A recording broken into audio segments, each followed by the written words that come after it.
Bismillahirrahmanirrahim. Assalamu alaikum, dear participants. Welcome to this session of textual study of the Quran. As you all know that this textual study is based on Al-Bayan, which is an annotated translation of the Quran by Ustaz Javed Ahmed Ghamidi. So the text that you see which appears before your screens, which is the translation of the verses, is also a translation in itself of the translation done by Ustaz Javed Ghamidi. In our previous sessions, we were discussing some of the issues in verses 204 to 223. We had finished discussing those verses. Today, inshallah, we'll do the idiomatic translation only and will not move ahead because I'd like to give some time to not only to questions which are on topic, but also some of the off-topic questions which I regularly receive. So I would like to allocate some time for those questions as well at the end. So let us start off with the literal and idiomatic translation, and I do hope that this translation is proving of worth to you. Remember, this will only be beneficial to you if you note down the meanings of the letters and the words that we discuss here, and also because these words and letters are often repeated in the Quran. If you go through these translations, that the ones that you have noted down, either on your computers, on your phones, or in your notebooks, if you keep them in mind and randomly just access them whenever you are free, you will find them to be a lot of benefit to you, because these words will then get stuck in your mind, and you'll be able to connect the words whenever they are found in our future translations. So let us now begin with verse 204. Bismillahirrahmanirrahim. وَمِنَ النَّاسِ مَنْ يُعْجِبُكَ قَوْلُهُ فِي الْحَيَاةِ الدُّنْيَا. Wa, and, min, among, annas, the people, man, who, yu'jibuka, you like them, or in fact, since the object of yu'jibuka is qawlu, so the exact translation would be your statement, or whose statement you like. So qawl is basically statement or conversation. Qawluhu would refer to these people. So fi is in, al-hayat is life, ad-dunya is this world. So idiomatically the translation would be, and among these people are those whose conversation you like, or whose conversation pleases you. So remember this ka, which is appended at the end of the verse, or at the end of the word yu'jibuka, is a pronoun of a singular pronoun referring to whoever is in front. So وَمِنَ النَّاسِ مَنْ يُعْجِبُكَ قَوْلُهُ فِي الْحَيَاةِ الدُّنْيَا. And there are among people those whose statements or whose conversation أَعْجَبَكَ or يُعْجِبُكَ pleases you, فِي الْحَيَاةِ الدُّنْيَا, in this world, in the life of this world. Fi, in, al-haya, life, ad-dunya, world, in the life of this world. Wa, and, yushhidu means to bear witness or to make bear witness, and yushhidullaha would mean who make Allah their witness, who make God their witness. Ala, on, ma, that is fi, in, qalbihi, their hearts. So these are the people who made God a witness to what is in their hearts. Yushhidullah ala ma fi qalbihi, that they are the ones who make God a witness of what is in their hearts, referring to the fact that they swear on oath solemnly that whatever we are saying is the truth. And of course they would like to stress this by saying wa yushhidullah ala ma fi qalbihi. Wa, and, huwa is they, aladdu, the most fierce, khisam, enemies. So the thing is that these are those people whose conversation will please you in the life of this world, and they go as far as to make God a witness to what is in their hearts. Qalb is hearts. The fact is, aladdul khisam, they are the fiercest of your enemies. Khisam is enemies. Wa, and, iza, when, tawalla, turn away, sa'a, they strive, fi, in, al-ard, the land, le, to, yufsida, create disorder, fi, in, ha, it.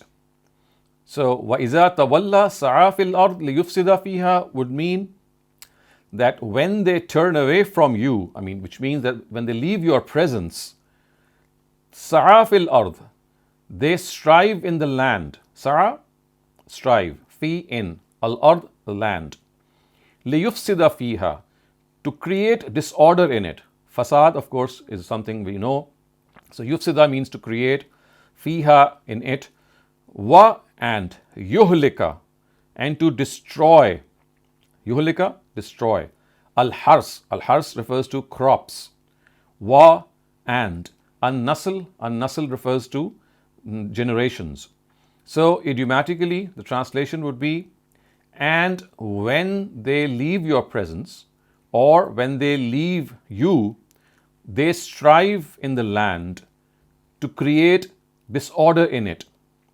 And what do? وَيُهْلِكَ الْحَرْث, they destroy crops, and an-nasl, and generations. So, and then it says, وَاللَّهُ لَا يُحِبُّ الْفَسَادِ, wa, and.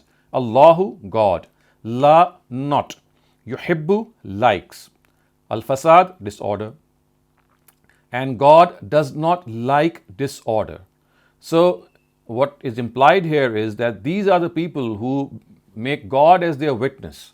They think, and they make them realize that we are your well-wishers.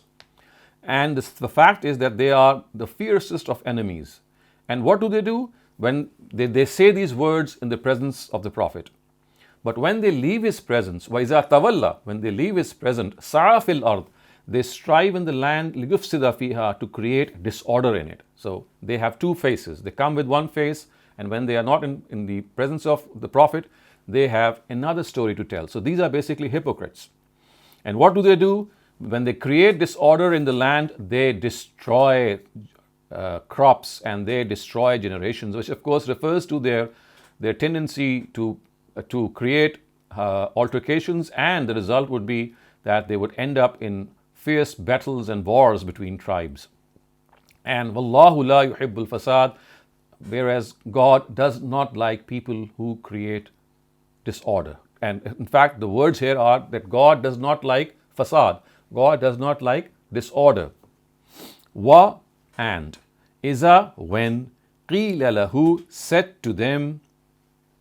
Ittaqillah, fear God. Ittaqi, fear. Allah, God. Akhazathu al-izza bil-ithm. So, they are afflicted with arrogance. Akhazathu al-izza. Akhazat means, al-izza here refers to arrogance, and akhazathu would mean their arrogance takes the better of them. They become arrogant. And how does this happen? Bil-ism. This happens with an inclination towards sin. So bil-ism means while being inclined towards sin. So their arrogance takes the better of them whilst being inclined towards sin.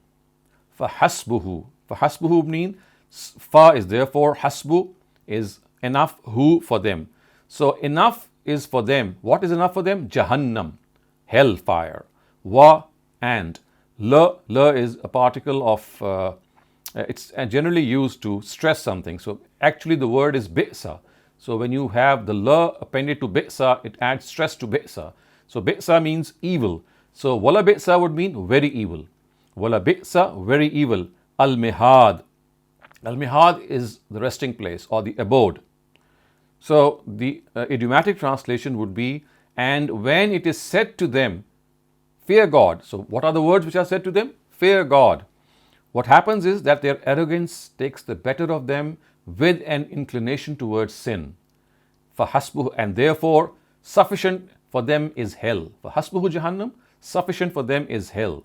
Wa, and labi'sa, very evil. Al-mihad, abode, and very evil is the abode of hell for them, which actually means that if they are trying to create disorder in God's earth, if they are trying to ravish crops, and if they are trying to destroy human beings, then they are your stern enemies. Aladdul Khisam, as the Quran says.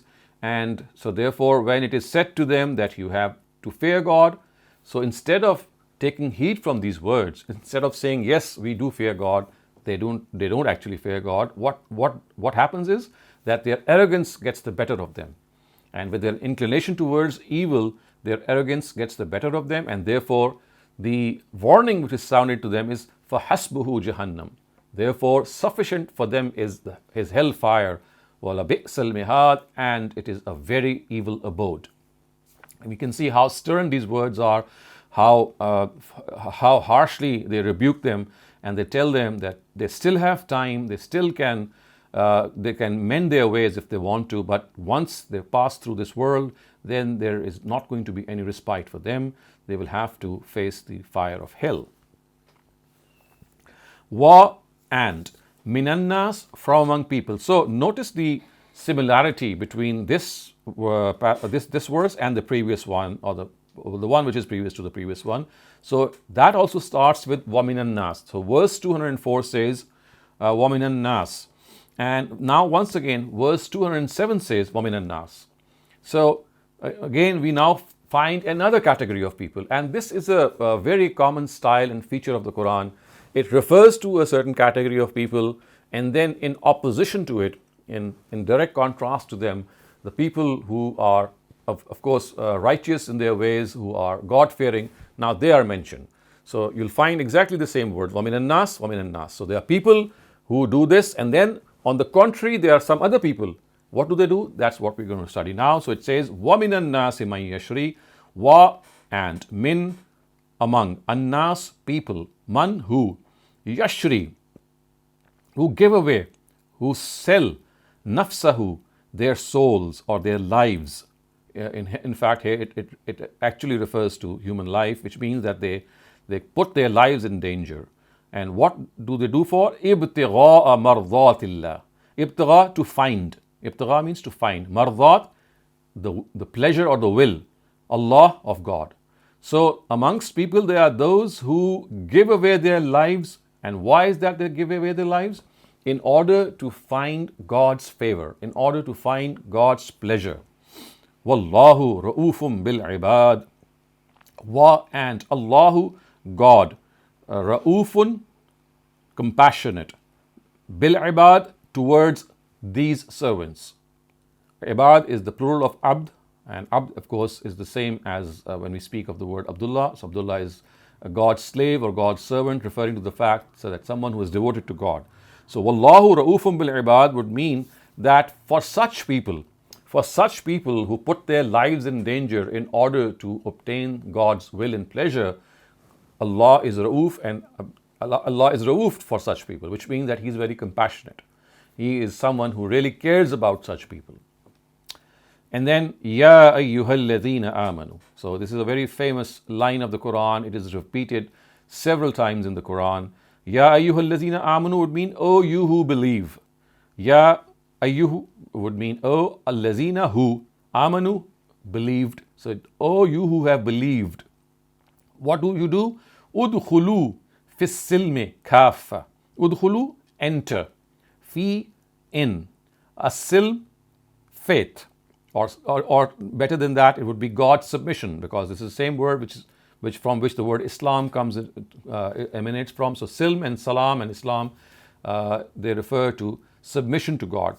Kaffa, as a community. So, Ya ayyuhallazina amanu udkhulu fis silmi kaffa. Oh, you who believed, enter Islam as a community. So one thing that you might note here, that as long as the hypocrites, which we can clearly see are under discussion in these verses, as long as they are not exposed, as long as God has not revealed who they are still referred to by people who have believed.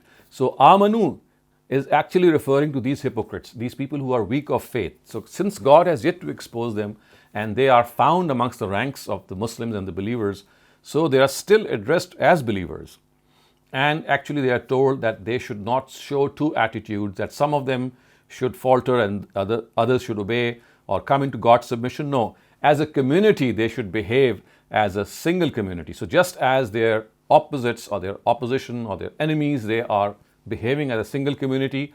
So Muslims are being told as a whole that all of you, whether you are weak of faith, whether you are hypocrites, or whether you are strong of faith, all of you should behave as one community. And that is you should all enter into God's submission. Udkhulu fis silm. Enter into God's submission, kaffa, all of you, as a group. Wa, and, la, not. Tattabi'u, follow. Khutuwat, khutuwat is footsteps, and its singular is khutwa. So khutuwat is the plural of khutwa, and khutuwat would mean footsteps. Ash-shaytan, Satan or the devil. And do not follow the footsteps of Satan. Wa, la, not. Tattabi'u, follow. Khutuwat, footsteps. Shaitan, Satan. So do not follow, and do not follow the footsteps of Satan. Innahu, indeed he, lakum, for you. Kum is you in the plural, la is for. Innahu lakum, he is for you. Aduvun, aduvun, enemy. Mubin, clear. Someone that you cannot mistake to be your enemy. So he is your clear-cut enemy. Innahu lakum aduvun mubin, he is for you a clear-cut enemy. There is no doubt about his animosity. Fa, therefore, in, if, zalaltum, you stumble. Zalaltum, you stumble or you lapse. Mim ba'd, after, ma, that, ja'atkum, has come to you. Al-Bayyinat, clear signs. And Bayyinat again is a plural, its singular would be Bayyina. So Bayyina and Bayyinat. Khutwa and Khutuwat, you can see how they resemble. Bayyina or Bayyinat would mean signs.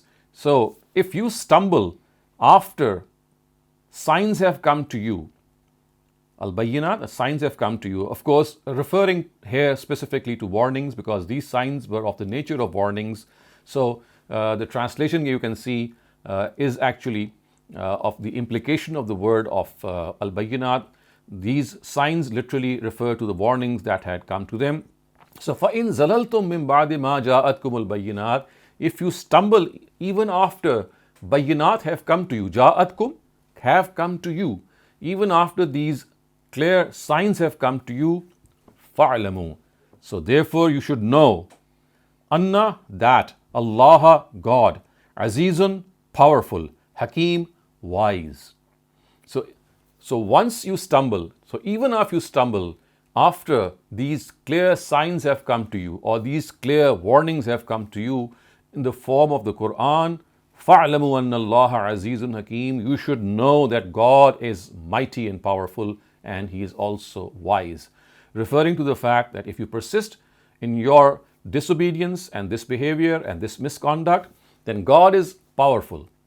He is going to grab you, He is going to take account of you, and He is going to punish you. Hakim, and He is also wise. So therefore, He's still giving you some respite. So don't be misled by His respite. If He's giving you time, He's giving you time to mend your ways. He's not giving you time because you are treading the right path, as people would generally think. The time that you have is basically the time that you must use in rethinking and revisiting your attitude. So this paragraph, and clearly you can see the paragraphs before that, have been discussing the hypocrites. And remember, this is a Medinan surah. Surah Baqarah is a Medinan surah. And in Medina, these hypocrites were found in copious numbers, and they were mostly from the people of the book who had come into the folds of Islam. Some of them had their own designs, and others were very weak in faith, and they had hypocrisy, although written on their faces. But they were always waiting that there might be some compromise between evil and good, or they would wait for the turn of fortunes. They would think that if the forces of religion or Islam triumph, they will side by them, and if they don't triumph, then they'll side by the other people. So they were like in a situation in which they were just waiting to see who is going to be the ultimate victor.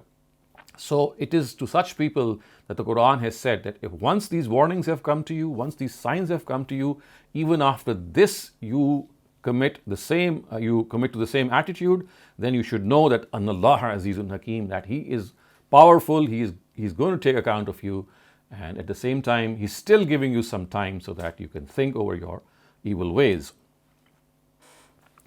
Hal, if, yanzuruna, await, illa, except, or when hal is followed by illa, then we know that this is a very special style of the Quran in which it means, the hal means not, just as it's a particle of negation would mean they are not waiting except. So illa is an exception which says except. So hal, not. Yanzuruna, they accept. Yanzuruna would mean they are waiting. They are not waiting.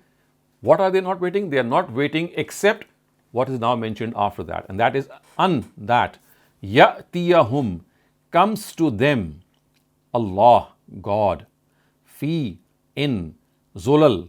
Zulal is the plural of zilal, which means shadow. Min, from. Ghamam, ghamam refers to clouds. Wa, and. Malaika, of course, malaika is the plural of malak, which means angels. Wa, and. Qozia, decides or decided. Al-amr, the matter. So, idiomatically, the translation would be, they are not awaiting but. So, you see, I'm just going to refer once again to the fact that the word hal, when it is used in this construction, that it is followed by an illa, it has the exact meaning as ma yanzuruna illa. They are not waiting except for this. So, hal yanzuruna illa would mean, yanzuruna is to wait. So, they are not waiting except for this would mean they are only waiting for this. This is a very special style which we adopt in our own language as well. And you'll find this to be very common in Arabic. So, hal yanzuruna will mean they are only waiting. They are only waiting. And what are they waiting? An ya'tiyahumullah, that God should come to them. I mean, this is what they are waiting for. They want such clear and blatant signs that God should appear to them in the shadows of the clouds. He should appear to them so that they can believe now, because they are not going to believe because of the signs that are being sent to them. The warnings are being received by deaf ears. They fall on them, but they don't receive them. So now the Quran warns them that are they only waiting that God should appear before them amongst the clouds and His angels? وَقُضِيَ الْأَمْرُ, and the matter should also be decided. وَإِلَى اللَّهِ تُرْجَعُ الْأُمُورِ, wa, and ilallah, towards God. Turja'u, returns. Al-umur, matters. So towards God all matters return. So basically they were asking, and this is something which is mentioned elsewhere in the Quran, that they would like us to see some very clear sign, like for example angels descending, or a scripture coming to them, or God Himself appearing in the shadows of the clouds, and the matter be decided, so that they come to know that yes, they have to believe in one single God. The Quran says that, well, is this what they are waiting for? But if they are waiting for this, they should realize that if the matter is settled in this and God does send them such blatant signs, then they should know that they will have no respite. وَإِلَى اللَّهِ تُرْجَعُ الْأُمُورِ, all matters return to God. Sal, ask. Bani Israel, the Israelites. So remember, the Israelites, they are under question. The people of the book, they belong to the Israelites. So Sal Bani Israel would mean ask the Israelites. What should they be asked? Come, how many? Ataynahum, we gave them. Min, from. Ayatin, signs or sign. Bayyina, apparent, which are very blatant. So ask these Bani Israel how many signs we have given them. So remember, this word ayah is undefined. It's not al-ayah, it's ayah, and which refers to the fact that it's like a magnification of the facts. It's saying that how many signs that we have sent them, and many a sign we have sent them. So ask these Bani Israel how many signs we have sent them. We know from other parts of the Quran and of course from the Bible that in the times of Moses they were sent with these 9 signs. The Quran says tis'a ayat, which means nine signs. 2 of them are mentioned in the Quran. We know that the serpent, the stick of Moses or his staff turned into a serpent, and we also know that his hands turned white. So these were the signs that are mentioned in the Quran, but 7 others are referred to in the Bible. So how many signs have we sent them? And they have refused to believe. And of course they had other signs as well. So the man and the salwa, it was revealed to them. They were given the shadow of the clouds wherever they would go in the desert of Sinai, and all these things were like a miracle that happened to them. But they did not pay heed.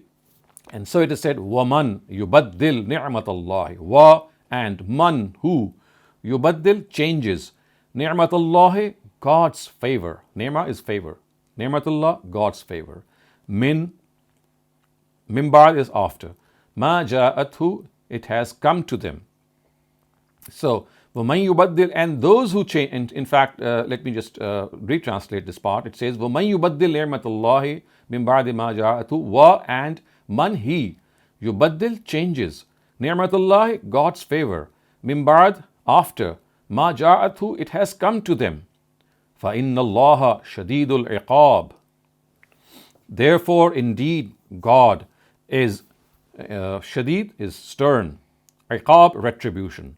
So basically, they are being told that after there are people who change God's gift after it has been bestowed to them, after it has been given to them, then they should know that God is very stern in retribution. So once again, they are being constantly reminded of God's favors ever since they were brought out of Egypt in the times of Moses. Of course, we know that much earlier, in the times of Joseph, they had left Canaan, Palestine, and they had resided in Egypt in the reign of the pharaohs. And then Moses, of course, he came to them. He was able to liberate them from the slavery of the pharaoh, and he was able to take them out. And they were in the desert of Sinai for 40 years, and then later on they were able to enter once again the land of Canaan.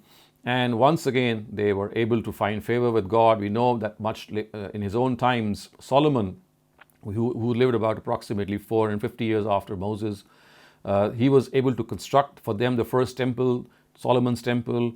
And then there is a whole journey that they embarked upon, a journey of breaking God's covenant, a journey in which they were repeatedly warned by prophets that if they do so, then God will also take revenge from them. And we know that the first temple was destroyed by Nebuchadnezzar, the Babylonian king.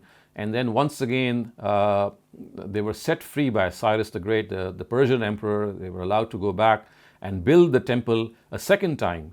And once again, they after this construction of the second temple, they once again indulged in polytheism and other activities against their covenant with God.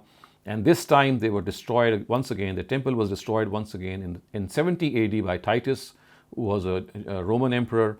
And ever since then, the temple is there in shambles. And this is a history that they are a witness to. So they were repeatedly given this favor in various times. They ended up worshipping the calf. We also know that they were guilty of worshipping the calf, and they were forgiven. Some of them were repented, they were forgiven. Others were punished.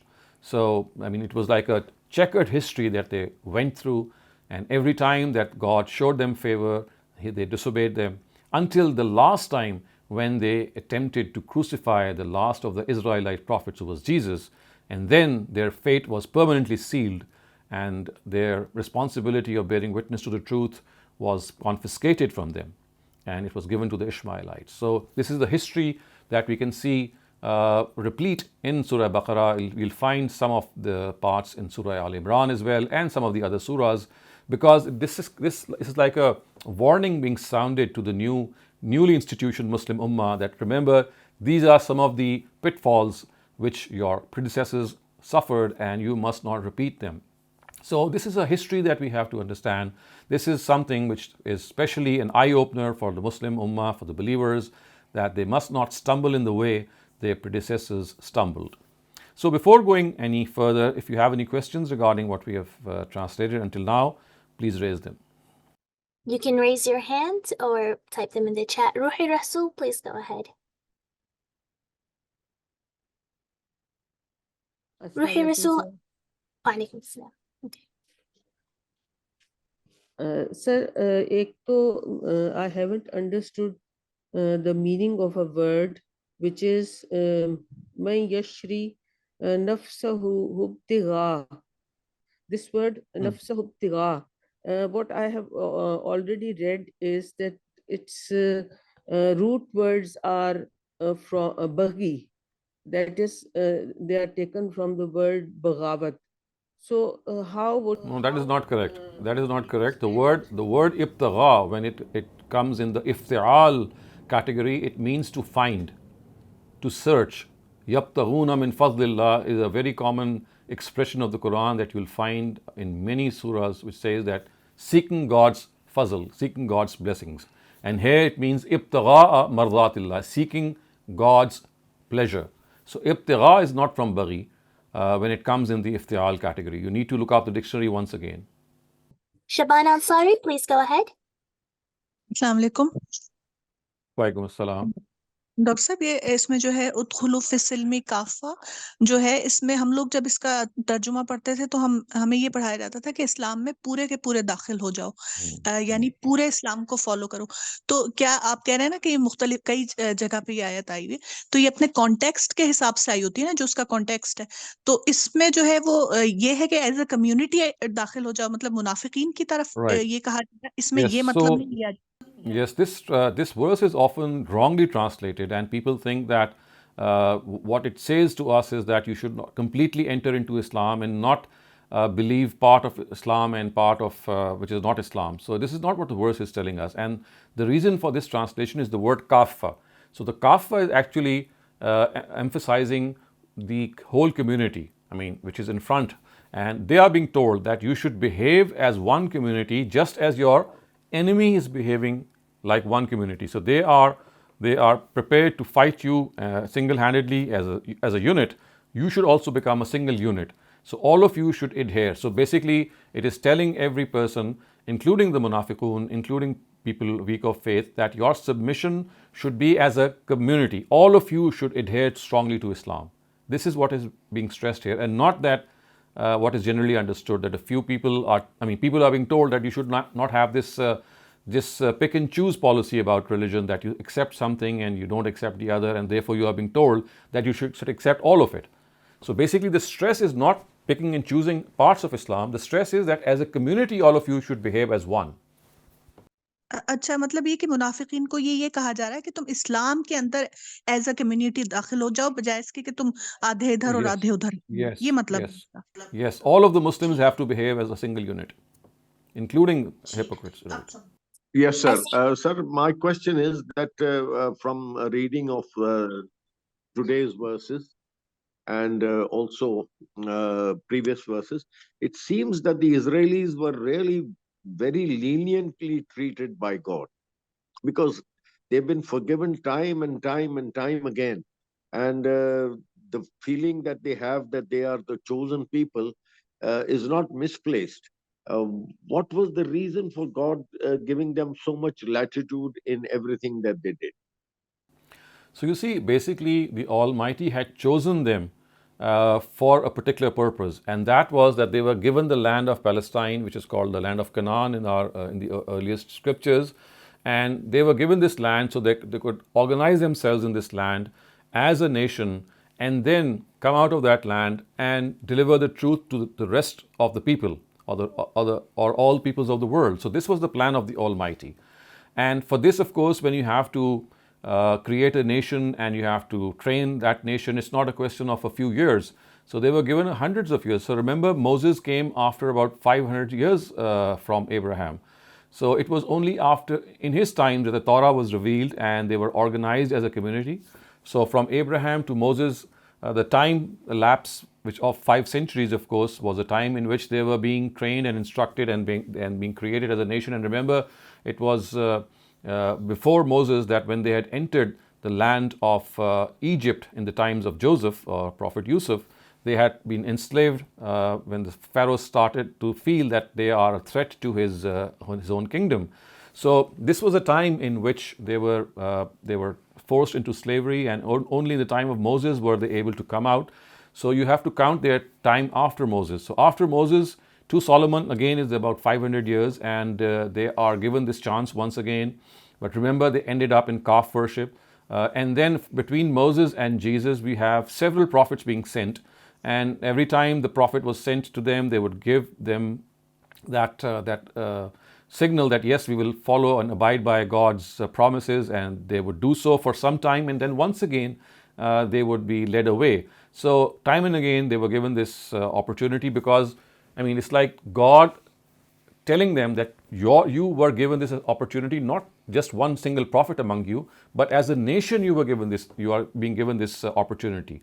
So remember, once they actually in their final stages ended up trying to kill the last prophet, who was Jesus, their punishment was even severe than the rest of the nations. And they were told that because for 2000 years they were nations of prophets, so, and now that they have repeatedly broken their covenant with God, now until the day of judgment, they will remain subservient to the followers of Jesus.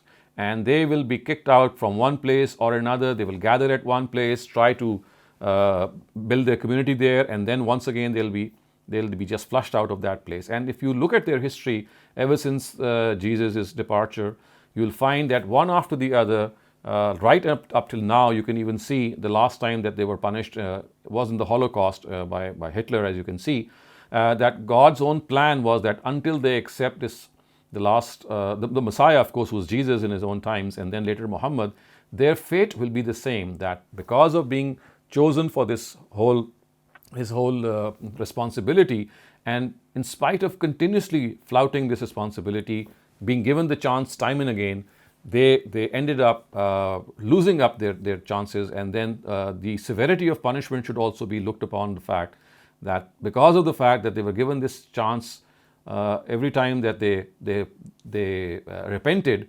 so once they got this final chance, look at the punishment also that has become their destiny now, and which is something which is unparalleled, which means that they will remain subservient to the Christians, and they will remain they will be always kicked out from one place or the other until, of course, they accept the Messiah, who is Jesus, and also Muhammad.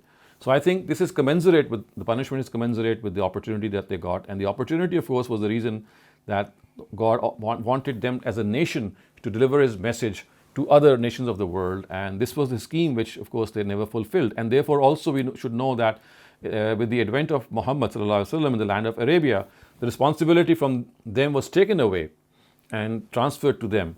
And ever since that time, they are in this continuous process of roaming around the world and not finding a place or any respite. Sir, follow up to this. Why did God make them subservient to the Christians who then have now indulged in sort of polytheism? Why not to the Muslims? So because you see, they were the people who had denied their last messenger, and this denial took place not just a simple denial. They started to go after his life, and in their own estimation, they had actually killed the last prophet, who was Jesus. Although, of course, they were not successful, but they thought in their own mind that they had done so. So basically, this was what they had done, and the punishment of that was also something which is commensurate to what they did. But that means that they were made subservient to Jesus, to the followers of Jesus. Yes, because they denied Jesus. As a compensation. Yes. I mean, this is a punishment, you can say, but this was a punishment that forever until they accept Jesus once again as a Messiah, which they have not. And of course, as a result, they would also need to accept Muhammad as the last prophet, which of course they still don't, and they don't seem to be doing so. So unless they accept both these messengers of God to be messengers of God, they will continue to suffer the same fate. Asif Ali, please go ahead. Assalamu alaikum. Dr. Sir, you translated harasa as the crops, but in some other parts, harasa is also translated as land. I think in the last week when we were talking about the woman referred to as land. So right. Why there is a difference is a context difference, or it's like the meaning is not correct in the next ayah, or it is correct as land? Or so if you look up our previous translation, the translation has not changed. It was translated as cultivated land. Nisa'ukum harsul lakum are the exact word, that your women or your wives are like your cultivated land. So hars actually means a place or a land which has been plowed with crops, and it has been translated I think in the same way all through the Quran, unless the context suggests that the hars is referring just to a plain piece of land, which seldom is in the Quran. Yeah, but when it is referred to the hereafter, for example, the world is basically the harasa of the hereafter, so there it means that is a cultivated land. So this only shows that what you will sow, so shall you reap. So this land is like a hars in which you have plowed, which has been plowed, and you have sown the seeds, and whatever you sow in that plowed land will bear fruit. The nature of that fruit would be according to what you have done with the land. So it always means land which has been plowed. Otherwise, it would have the simple word would have been al-ard. So the word land is generally translated as al-ard. Okay, thank you. Thank you, Dr. Saleem. We'll move on to chat questions before coming back to the second round of questions. So this one asks, what is meant by path of God? Is a Muslim listening and acting on their fitrah? So let me, if I could just finish off the remaining verses. I mean, we can talk about some of the other. I mean, if the question is related to what we have studied, it's fine. If there is a general question, I think we should defer it to the end. Okay, so then related to one of the things that you mentioned, with regards to Nuh alayhi salam, was the entire planet flooded, or was it just the area that he was living in? Only the area in which his addressees were living in. Okay, thank you, Dr. Saleem. I have a question too, about ayah 211. So here Allah says, وَمَن يُبَدِّلْ نَعْمَةَ اللَّهِ. Why is it يُبَدِّل instead of not like وَمَن لَا يَشْكُرُ نَعْمَةَ اللَّهِ? So this is just a style of the Quran in which what is being, I mean, your attention is being drawn to the fact that the favor God did to you entailed your gratitude and your subservience and submission to God.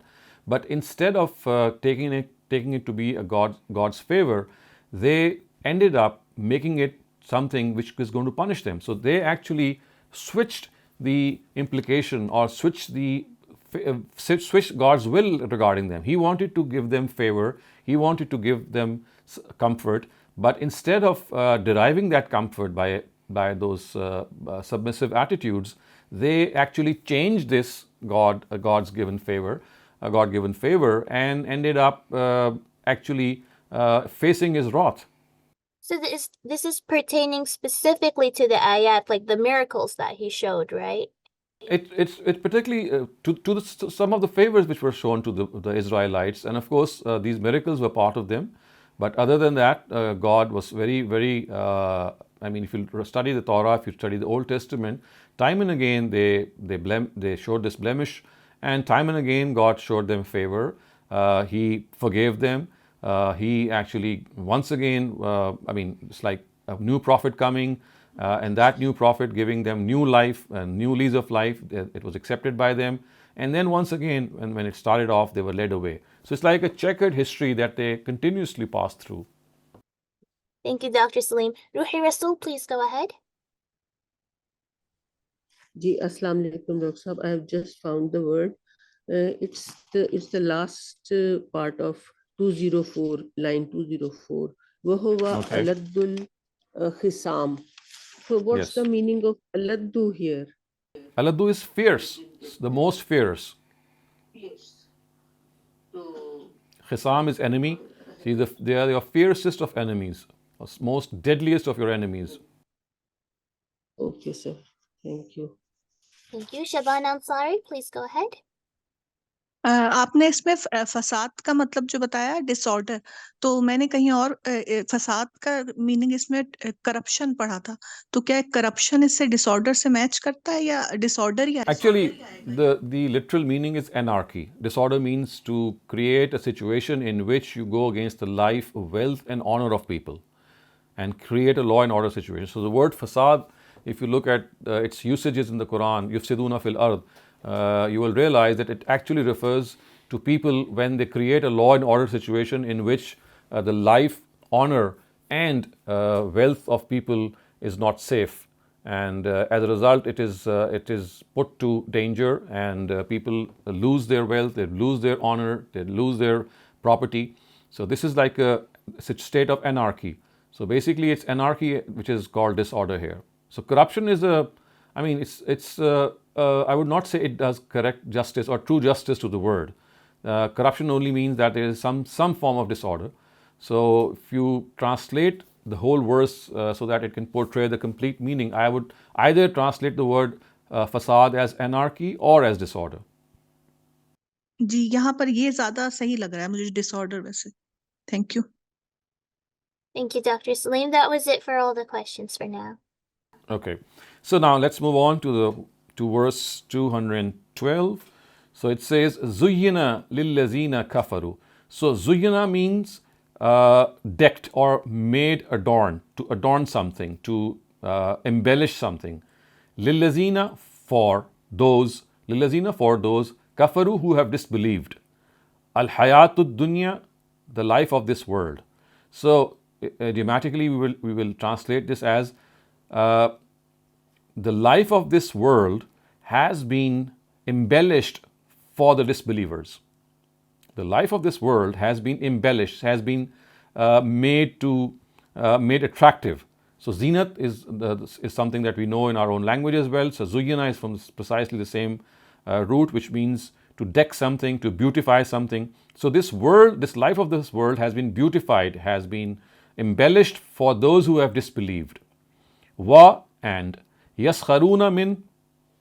Yaskharuna min would mean and they make fun of. Allazina, those. Amanu, who have believed. So the life of this world has been made attractive for those who have disbelieved, and as a result, yaskharuna, they make fun of. Allazina amanu, who have believed. Wa and allazina, those who ittaqaw, fear. Fawqahum, above them. Yawm al-qiyamah, on the day of judgment. So wallazina ittaqaw, fawqahum yawm al-qiyamah would mean and those who fear. What would be their fate? Fawqahum, they will be above them. They will be on a higher status. Fawqahum, fawq is above, hum, them. Yawm al-qiyamah, on the day of judgment. So those who fear, or in other words, of course, referring to the fact that those who fear God, they shall be above them on the day of judgment. So in this world, they are making fun of the believers. Yaskharuna min allazina amanu. But the fact is that on the day of judgment, the situation would be the reverse. That these believers who are being made fun of by them, who are being mocked at by them, they will be fawqahum, they will be above them. They will have a higher status in the day of judgment, or on the day of judgment. Wa and Allahu, God, yarzuqu, gives sustenance. Rizq, of course, means sustenance, and yarzuqu would mean to give. Man, who, yasha'u, he wants, bighair, without hisab, any measure. So God gives sustenance to whomsoever he wants without measure, which in other words would mean that remember that these are the people, these are believers who were scoffed at, who were mocked at, who were made fun of in this world. But on the day of judgment, there will be a reversal of fortunes, and they will now be in a higher rank than those of than what happened in this world, in the previous world. And this is due to God's blessings. So wallahu yarzuqu man yasha, God gives to whomsoever, man yasha, whomsoever he wants to. What does he give? Bighairi hisab, without any limit. So it's like blessing them with limitless reward. Kana nasu ummatan wahida. Kana was, an-nas, people, ummatan wahida, one nation. So this is now the beginning of time, the beginning of mankind. So when Adam was sent, it is said, Kana nasu ummatan wahida, people were one community. Ummatan wahida, they were one community. Therefore, ba'asallahu, God sent an-nabiyyin, prophets, mubashireen, who gave glad tidings, and munzireen, who gave warnings. So initially mankind was one community. Fabarasallahu nabiyyin, and then God sent nabiyyin, he sent prophets. So there is this very apparent suppression here that mankind was one community and then divisions arose amongst them, because this is why prophets were sent. Otherwise, had mankind remained one community, there was no need for prophets to be sent. So you see how the Quran actually suppresses a part of it, and that suppression is simply by the word ba'asallah. So therefore he sent nabiyyin. So it has not been stated why he has sent nabiyyin. What is just stated is therefore he sent nabiyyin, which implies that there is something in between which is of course understood and it is suppressed, and that is that mankind was one community, but then they did not remain one community. Differences started to arise amongst them. And in order to resolve these differences, what did God do? فَبَعَثَ اللَّهُ النَّبِيِّينَ. He sent prophets. فَبَعَثَ اللَّهُ النَّبِيِّينَ. He sent prophets. And what did these prophets do? مُبَشِّرِينَ. Mubashirin, they gave glad tidings. Wamunzirin, and they delivered warnings. So these prophets started to once again tell them that these differences that which have now sprung up amongst themselves, they are something that have to be resolved. And in order to resolve those differences, God then took one step further, and that is what is now mentioned, and that is وَأَنزَلَ مَعَهُمُ الْكِتَابَ بِالْحَقِّ لِيَحْكُمَ بَيْنَ النَّاسِ فِي مَا اخْتَلَفُوا فِيهِ. Wa, and Anzala, he revealed, Ma'ahum, with them, with prophets, Al-Kitab, his book, Bil-Haq, with the truth, Liyahkuma, so that it can decide, Liyahkuma, so that it can decide, Baina, between, An-Nas, people, Fima, in that, Ikhtalafu, they had differed, Fihe, in which. So, mankind was one community, and then differences arose in them. As a result of that, the Almighty sent prophets to them who warned them and who delivered them with glad tidings. And not only did He send these prophets, وَأَنزَلَ مَعَهُمُ الْكِتَابِ, He sent His book with these prophets also. And what did this book that every prophet of God had with them, either individually or being handed down from the previous prophet that was already there, what did that book do? لِيَحْكُمَ بَيْنَ النَّاسِ, so that it could decide these differences which had arisen. So remember, the prophets were sent so that differences could be resolved. And one step ahead which God took was that He sent books with these prophets, so that these books, which are from God, should resolve the differences which arose initially. Fi makhtalafu fi, of course, referring to the fact in what they had differed.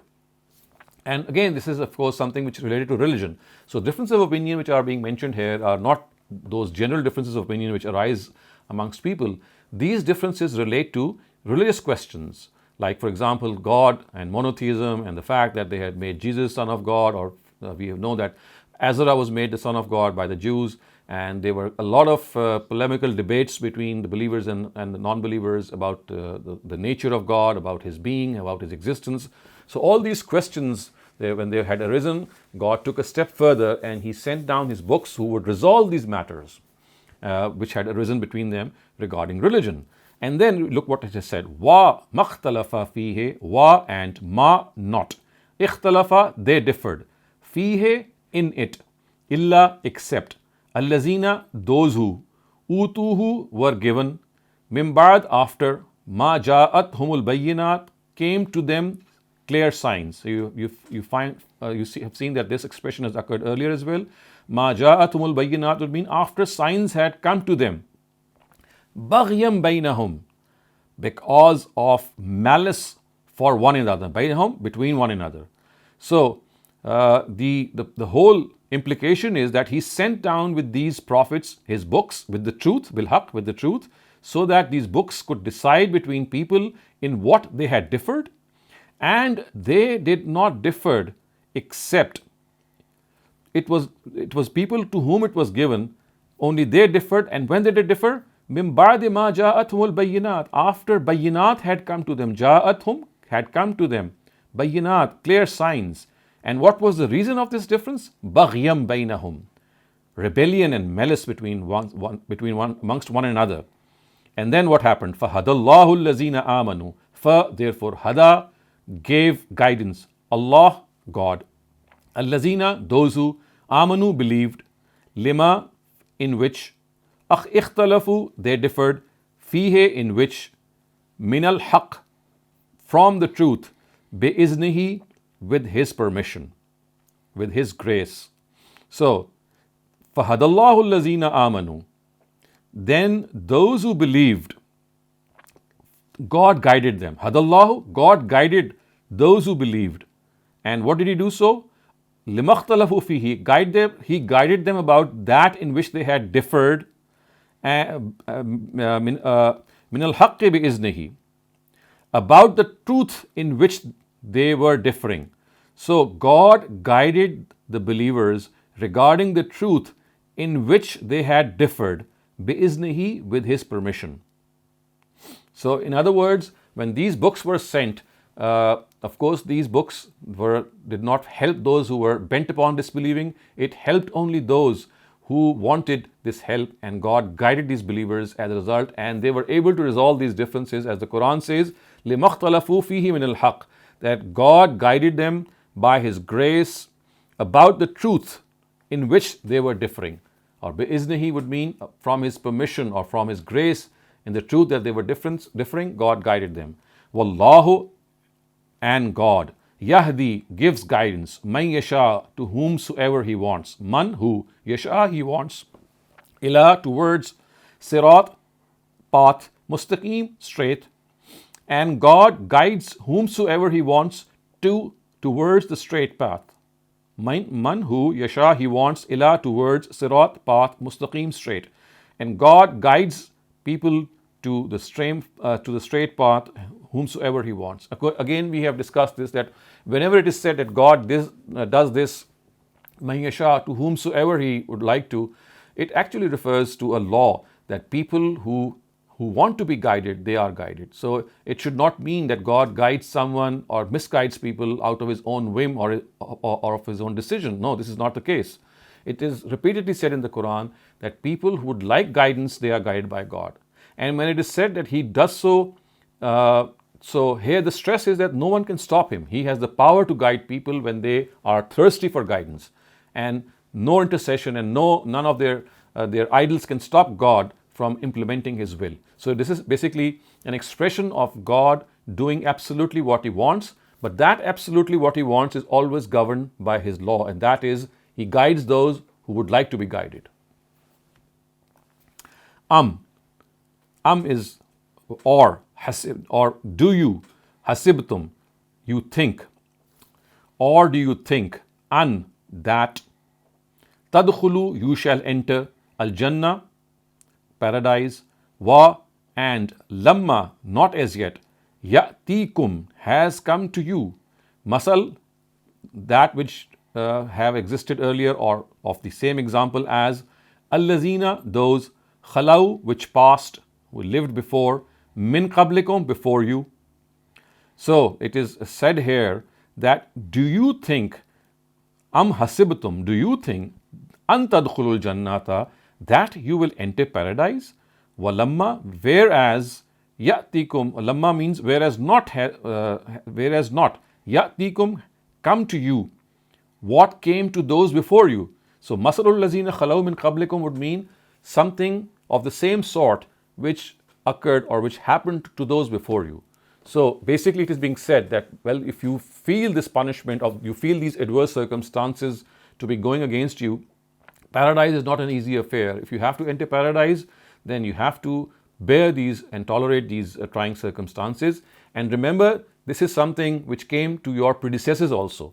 And you want to go to paradise without even being tested, this is not going to happen.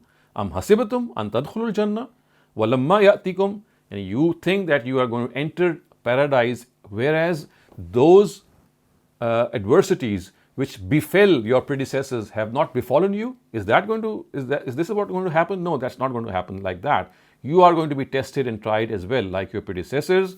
And then it says, Massathumul ba'sa'u wadh-dharra'u wa zulzilu hatta yaqulu ar-rasul. Massathum, reached them. And what did reach them? Al-ba'sa, affliction, wadh-dharra, and hardships, wa, and zulzilu, they were shaken, hatta, until, yaqula, said, ar-rasul, their messenger, wa, and allazina amanu, those who believed, ma'ahu, with them, with the Rasul, mata nasrullah, when will God's help come? Mata, when, nasrullah, God's help. So the idiomatic translation would be that these people were those who were afflicted with hardships and with adversities. Wazulzilu, and they were shaken to the core. Hatta, until their messenger, hatta yaqulu Rasul, until their messenger said, and along with him, those who have believed, they also said. And what did they say? Mata nasrullah, when will the help of God arrive?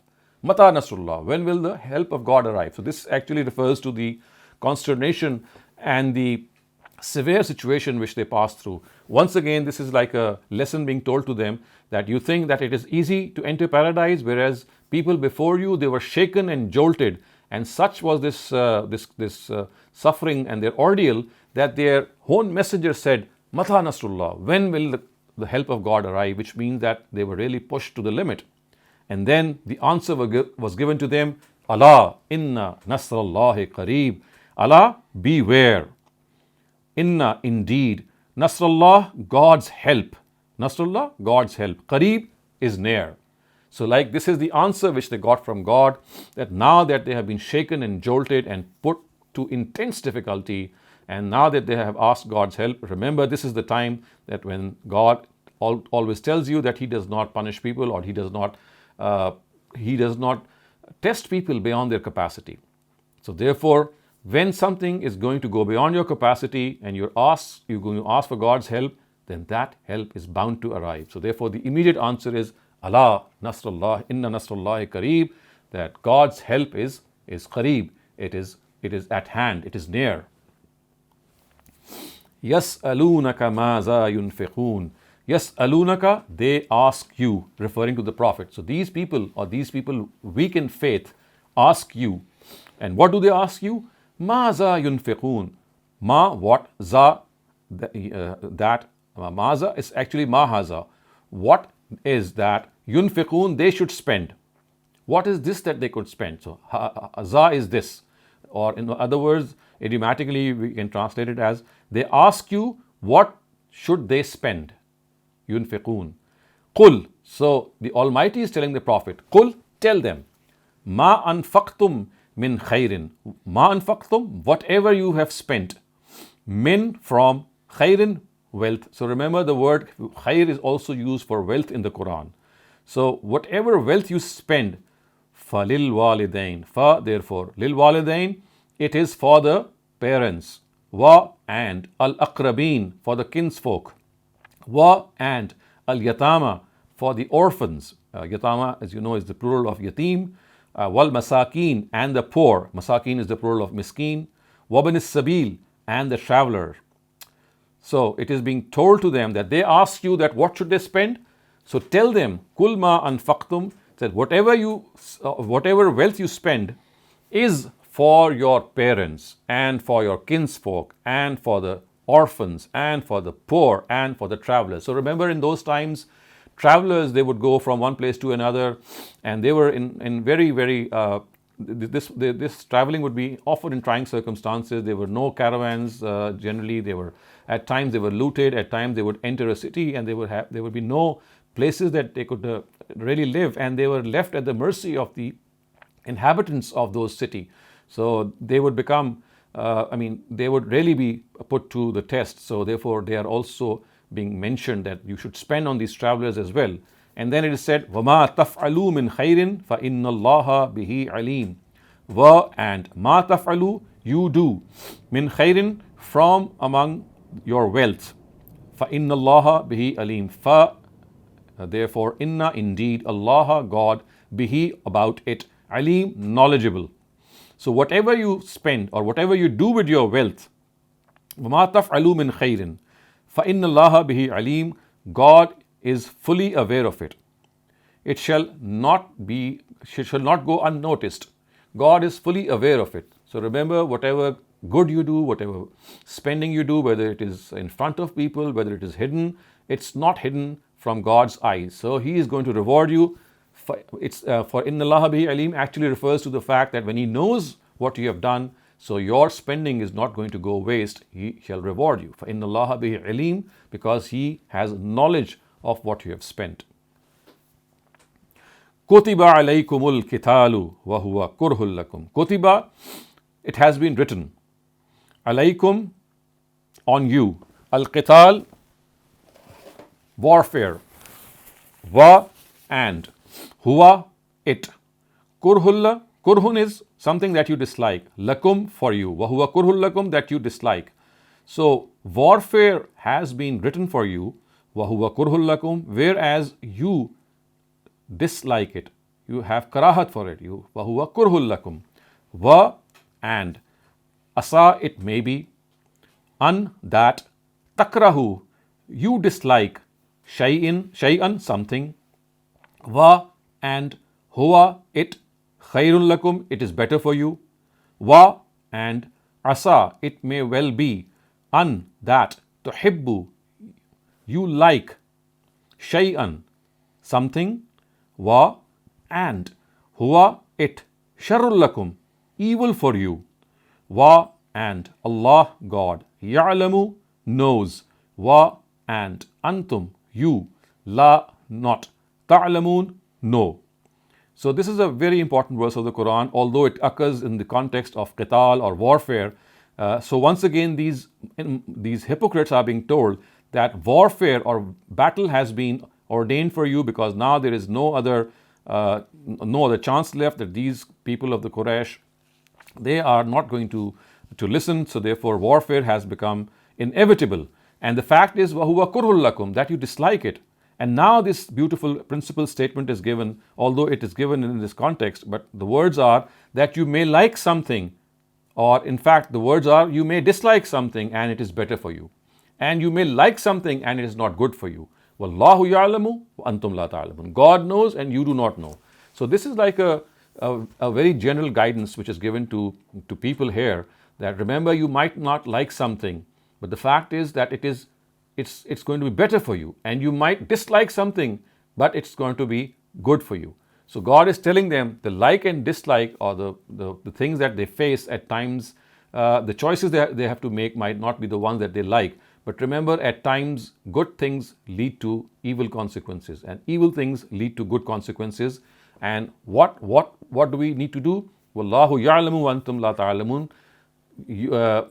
God knows and you do not know, which means that you have to trust God in these circumstances. Yas'alunaka. So if you can see how familiar this word has become, yas'alunaka, and there are a number of questions which have been. It's okay. So yas'alunaka an ash-shahr al-haram is again a question which has been posed in the Quran, and you'll find the word yas'alunaka occurring repeatedly in these paragraphs, which means that these people come and ask the Prophet. So yas'alunaka would mean they ask you an, about, ash-shahr al-haram, the sacred months, qitalin fi, and what is their question? About warfare in them. So remember, the sacred months were approaching, and the believers were going for their visitation of the Kaaba, and there was a chance that some fight would ensue. So therefore they would ask that if they are attacked, what should we do? So the Quran tells them, Qul qitalun fihi kabir. Qul, tell them, qital, warfare, fihi, in it, kabir, is a grave thing. So they ask you about fighting in the sacred months.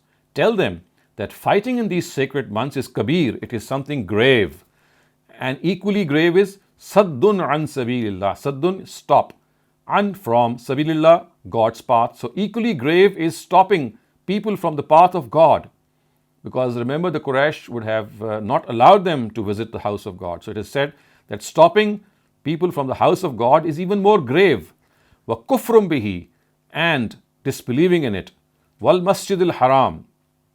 So which means to wal masjidil haram, and the sacred mosque. So from the path of God, to not believe in Him, and to stop people from going to the mosque of God, to the sacred mosque. So these are things which are even grave than warfare. Wa, and ikhraju ahlihi, expelling its inhabitants. Ikhraj, expelling or expulsion.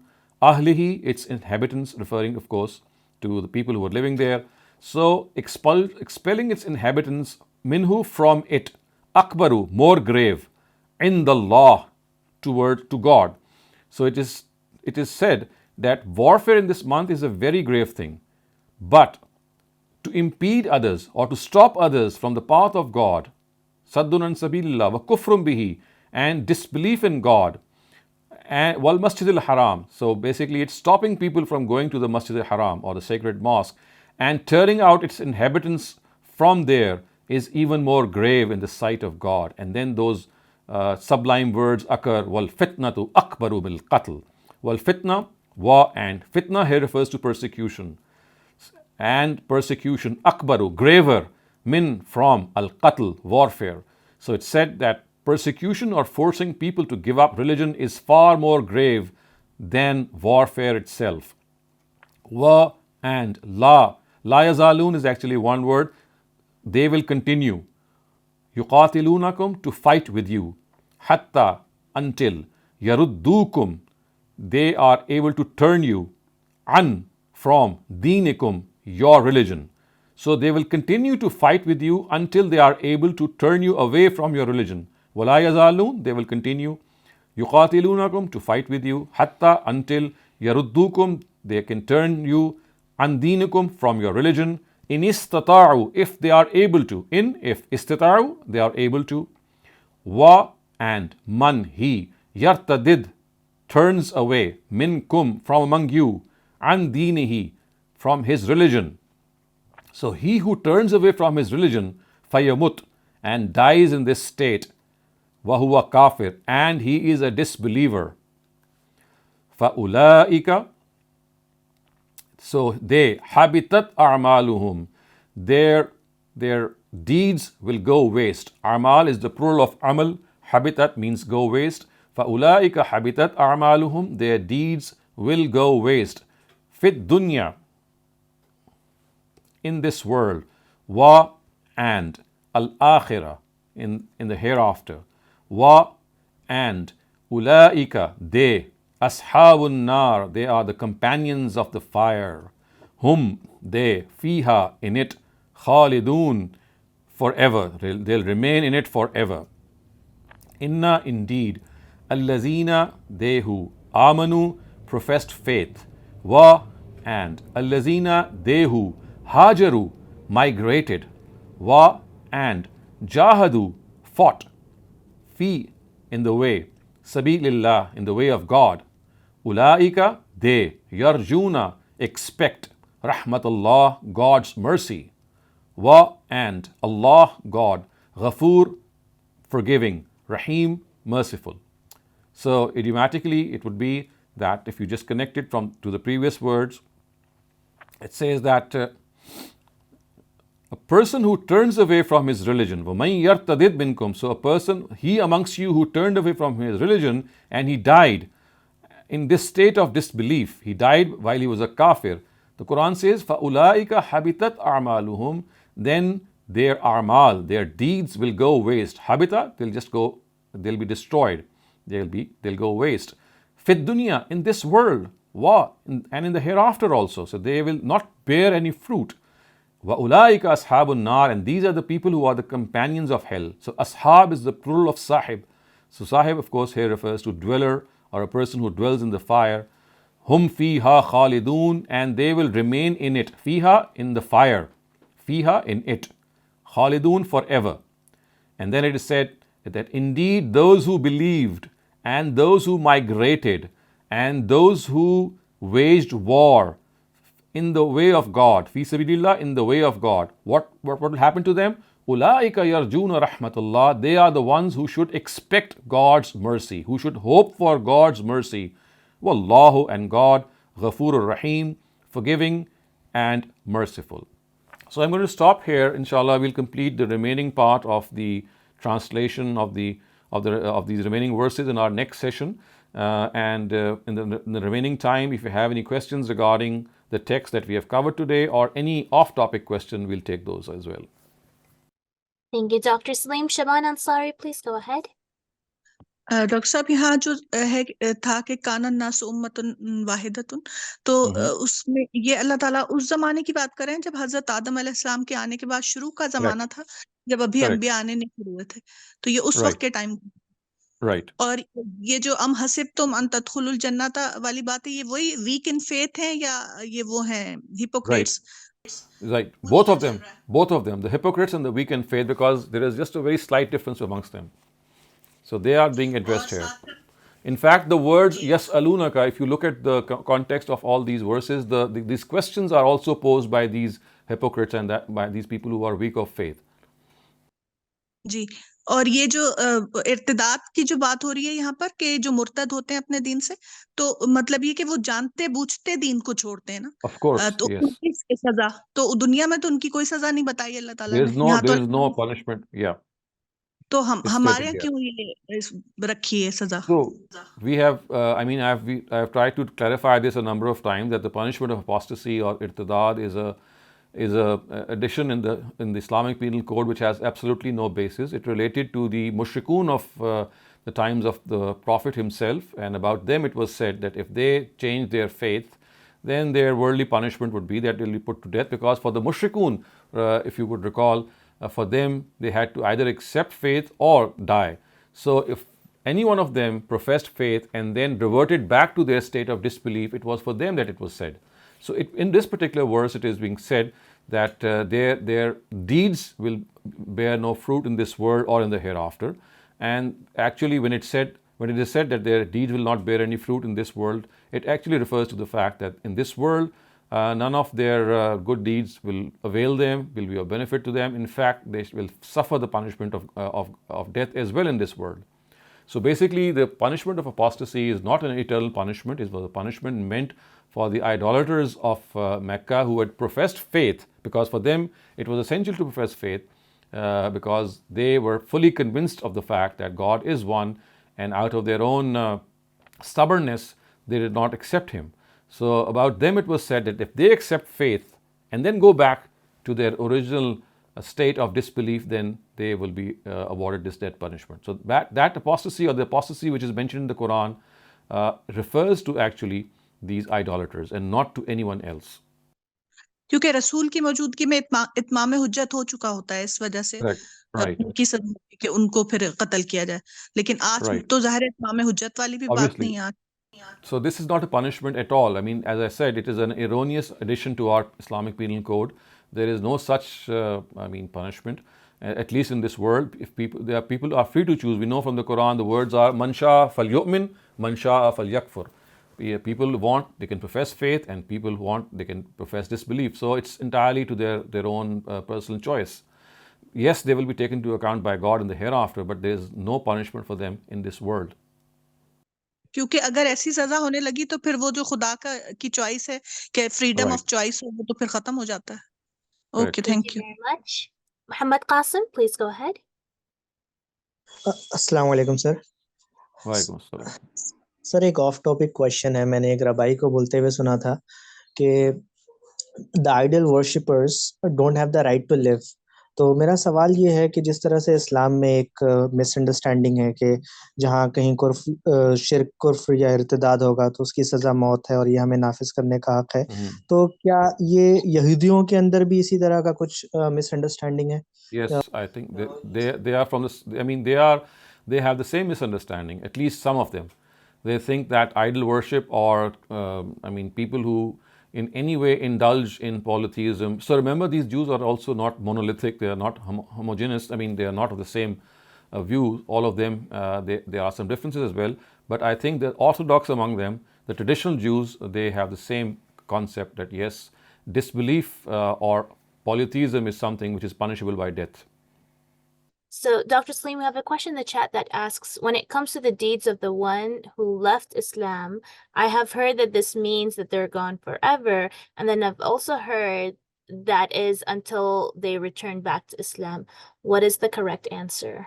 So I just answered this question, that people who have left Islam, I mean, if you're talking about their deeds, unless, of course, on the Day of Judgment, they repent once again, maybe they'll be forgiven if they are sincerely penitent, but if not, then they'll be punished. So it all depends how they behave on the Day of Judgment, because in this world, if they did not get a chance for any such repentance, they might be offered this chance in the hereafter, and then their attitude has to be seen. Thank you, Dr. Saleem. Noshaba Wasim, please go ahead. जी, अस्सलाम वालेकुम sir. Sir, अभी जो हमने आयत number पढ़ी है, इसमें जो इसमें जो टेस्ट के बारे में बात की गई है, ये क्या सिर्फ उस वक्त के लोगों के लिए था कि आज भी यही रूल हम सब लोगों पे अप्लाई होता है कि हम सब आजमाए जाएंगे डिफरेंट चीजों से? जो सूरत बकरा की आखिरी आयत भी हम लोगों को अक्सर लोग पढ़ के सुनाते हैं। तो So for the companions of the prophets of God, this was a rule, and we find that this rule is mentioned in Surah Baqarah earlier on. We have studied that verse also. وَلَنَبْلُوَنَّكُمْ بِشَيْءٍ مِنَ الْخَوْفِ وَالْجُوعِ, which states that you shall definitely be put into a test. So the followers and the companions of prophets of God, they're always put through very severe test. This is the established practice of God. But for the rest of us, yes, the trial is still there, but that trial could be of the nature of affluence as well. I mean, it's not just adverse circumstances, it could be the other way around as well, that you are given so much wealth that you could potentially become ignorant of God. So for the rest, the trial could be either of affliction or of being affluent. But for the Sahaba or for the companions, the Quran has said that they shall necessarily be tried. وَلَنَبْلُوَنَّكُمْ بِشَيْءٍ مِنَ الْخَوْفِ, which means from fear, وَالْجُوعِ, which is famine, وَنَقْصٍ مِنَ الْأَمْوَالِ وَالْأَنفُسِ, which means a reduction of their wealth and their own lives. So that's a principle which is destined for them. But for the rest of mankind, the principle of test is still there, but the nature of that test, as I said, could not be just affliction, but it could also be of the nature of affluence, or giving them a lot of comfort and luxury, which itself is a form of test. So that there will be test for everybody in this world. Yes. But the nature of that test for the Sahaba was of affliction. But for the rest of mankind, it can be of affliction, adversity, and it can also be of affluence. Mm-hmm. So there is no concept of punishment in this world. There is concept. I mean, at times the Almighty does punish people for this in this world, depending on His wisdom, and at times He does not, and He lets them have their full share of disbelief, so that they are once and for all called to account in the hereafter. So in this world, at times God does punish people, and at times He also rewards them. But then this is something which He picks and chooses according to His own wisdom. However, in the hereafter, every single deed will be brought into account and be treated accordingly. Sorry, sir. The continuation for this question. So how we know that which we are going through is a test or a punishment then? We cannot know that. I mean, all that we should know is that at times when we are passing through this adversity, we should probably do some soul searching. It's like reflecting on our lives, whether we are doing something wrong or not. It's like an opportunity for us to reassess our lives. It's just an opportunity. Whether we are being punished or being tried is not something that we can know for sure, because this is something which only God knows, and in the times of His prophets, He could have communicated this to His people. But today, all that we can do is take every adversity, take every trial to be a means to once again review our lifestyle. Maybe we are doing something wrong, and if after review we find ourselves that we are not doing something wrong, perhaps then we can think that this trial is of the form of a pure trial in which God wants to check whether we are going to still thank Him in these adverse circumstances or not. Mm-hmm. Okay, thank you, sir. Thank you, Dr. Saleem. Muhammad Qasim, please go ahead. Sir ये question थोड़ा तालीमी निज़ाम से related है। गामदी साहब ने कहा था कि मतलब बेहतर निज़ाम ये होगा कि हर एक बच्चे को सबसे पहले 12 साल का ब्रॉड बेस्ड तालीम के बाद ही कोई स्पेशलाइज्ड कोर्स करने का मौका मिलना चाहिए। तो यहाँ हिंदुस्तान में एक इदारा है शाहीन, यहाँ पे क्या होता है ना, वो बच्चे जो 14, 15, 16, 17, 18 साल के होते हैं, जो हिफ्ज़ मुकम्मल कर लिए होते हैं और कभी स्कूल नहीं गए हुए होते हैं, तो उनको वो लोग क्या करते हैं, 2 साल के अंदर बिल्कुल बुनियाद से क्लास 10 तक वो लोग पढ़ाते हैं। उसके बाद फिर आगे 2 साल में 11th-12th कंप्लीट करा के इंजीनियरिंग, मेडिकल या किसी दूसरे कोर्सेस में उनको भेजते हैं। तो ये 12 साल की जो तालीम होती है उसको कंडेंस करके ये किसी हाफिज को 4 साल के अंदर पढ़ाते हैं। तो इस बारे में क्या ख्याल है? Well, I think it's a good remedy. It could be a possible remedy in the circumstances that you find yourselves in, because of course in the given situation you just cannot change the system of our religious seminaries, the madrasas. You cannot change them unless of course they themselves are willing to change themselves. So until that happens, this could be a solution or a middle solution, I would say, that could maybe give them some grounding in worldly knowledge and prove beneficial for them. I mean, it's not an ideal, but it's like a compromised situation in which you could still impart to them the essentials of worldly knowledge. Thank you very much, Dr. Saleem. Muhammad Siddiqui, please go ahead. अस्सलाम वालेकुम doctor साहब, बहुत शुक्रिया। Doctor साहब, मेरा सवाल, sorry, ये भी थोड़ा सा ऑफ टॉपिक है, इसको मैं कई दफा चुके पढ़ चुका हूँ, ये जो हदीस सॉरी कुरान का मुताला कर रहे हैं, लेकिन क्वेश्चन ये है कि जो फरिश्ते हैं और जो जिन्नात हैं वो एक दूसरी टाइम और स्पेस में हैं, जिस वजह से हम उनको देख नहीं सकते हैं। तो हमें कई इंसिडेंट्स मिलते हैं जिसमें हम अहादीस में भी, जैसे हदीस जिब्रील में हमने पढ़ा है कि हज़रत जिब्राईल अलैहिस्सलाम जो है वो इंसानी शक्ल में तशरीफ़ लाए, और जो है वो सारी तफसील है कि उन्होंने दीन पढ़ाया, बताया कि ईमान क्या है, दीन क्या है, सारा कुछ।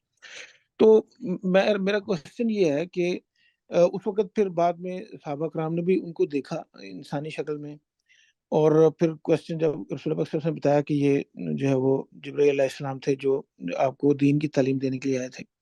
तो यहाँ पर हमारे जो दोस्त जो सूफीज़्म पे यकीन रखते हैं या जो इन चीज़ों पे यकीन रखते हैं, वो इसको बुनियाद बनाते हैं। वो कहते हैं कि इसका मतलब ये है कि वो जो टाइम एंड स्पेस है उसको इंसानों के ऊपर रिवील क्योंकि हो सकता है, ये हमारे पास एग्जांपल है, ऑथेंटिक एग्जांपल है। तो फिर उनका जो ये जो मुकदमा है कि जी जो सूफी जो हैं, जो कि बहुत ही पायस लोग होते हैं, वो राब्ता कर लेते हैं उन मतलब उस टाइम और स्पेस में जो रहने वाले लोग हैं। इसी तरह से ये दलील जो है वो दज्जाल I think I got your question, Siddiqui Sahab. I think I got your question. But you see, the basic flaw in their reasoning is that it was the Prophet who had declared that they had seen Gabriel in human form. There was no one else, and he was, of course, informed by God Himself. So unless we have, unless we are in touch with God, unless we receive divine revelation, we simply cannot pinpoint whether someone is an angel or maybe some other spirit who has assumed human form. We can never say that. In the case of Gabriel, remember it was the Prophet who had said so. So if it does happen, we just simply cannot pinpoint whether it has happened or not, because this is something which even prophets of God, they don't know. It was God who told the Prophet that it was Gabriel that was sent to them for the purpose of their education. So I think that the basic reasoning that we have to understand is that whether they occur or whether they assume human form or not, yes, we would not deny that. But whether a particular person has assumed human form, we can never be able to be in a position to tell that, because for that we need God's knowledge. Thank you very much, Dr. Saleem. We're all out of time.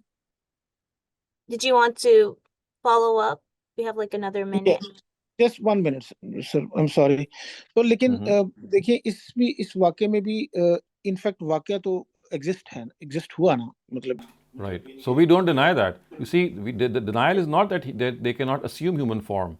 The denial about the fact is that whether someone has assumed human form or not, we can never be in a position to know that, to judge that, because even the Prophet did not know unless God told him that it was Gabriel who had come to them in human form to instruct them. Shukriya, sir. Bahut shukriya. Thank you very much, Dr. Saleem. We're all out of time. So for the remaining questions, I would request the participants to look out for the Islam Study Circle. The weekly sessions will be sent out on the WhatsApp group, so you'll know when that's happening, or join us with the next during the next Ask Dr. Saleem sessions. And until next week, inshallah, assalamu alaikum wa rahmatullahi wa barakatuh. Take care, everyone.